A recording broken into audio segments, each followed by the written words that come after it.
The pulse of American culture beats through the Kennedy Center. Named after former President John F. Kennedy, who championed the arts, it is a space to welcome everyone. First time I'm thinking past tomorrow. From the most celebrated performers to independent artists. But the current U.S. president wants change. We don't need woke at the Kennedy Center. We don't need some of the shows were terrible. They're a disgrace that they were even put on. Donald Trump took control, appointing loyalists to the Kennedy Center board, something well within his power, while also making himself the new chair. What is unusual? He got rid of people who don't share what he calls his vision for a golden age in arts and culture. A shift alarming those who've seen this kind of thing before. I would say that this is a very dangerous moment because you have a president who is seeking to consolidate power.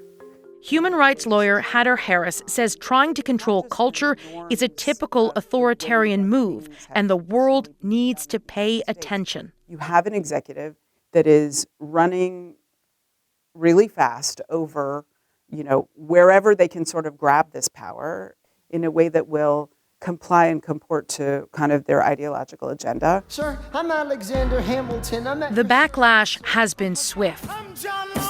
Hamilton, the blockbuster musical, has canceled its run at the venue. Actress Issa and Rhiannon Giddens have also canceled appearances, as did best-selling Canadian author Louise. She says she did not struggle with her decision to drop her appearance to launch her new book, a follow-up to The Grey Wolf. I think it's one of those defining moments for us as individuals. What's the first thing that tyrants do when they take over? That wannabe dictators allow them to become dictators. Well, they shut down dissent. Penny is now canceling all of her U.S. appearances in protest of Trump's economic attacks on Canada with his tariff war. There have been very few specifics about what and who Trump wants to see on stage. The interim executive director, Trump appointee Rick Grenell, offering just this preview. We are doing a big, huge celebration of the birth of Christ at Christmas. How crazy is it to think that we're going to celebrate Christ at Christmas with a big traditional production? The last 5 years in a row, the Alfred Street Baptist Church has been invited to perform at Christmas.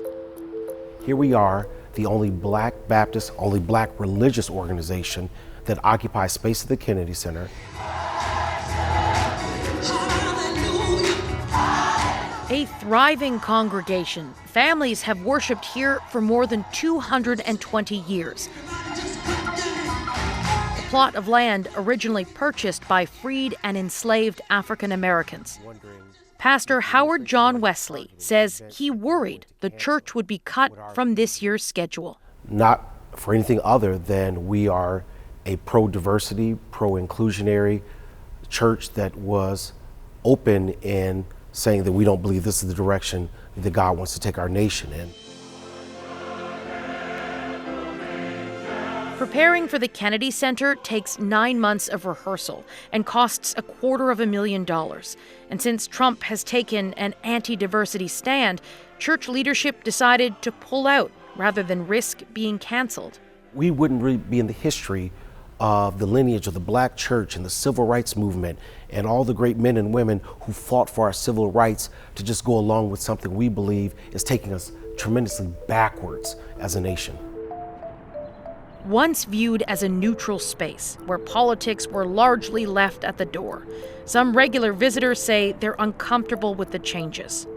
It's not right. It doesn't feel right, it doesn't look right, and at the very end, it's not right. It's an offensive attempt of controlling everything. I dislike it profusely.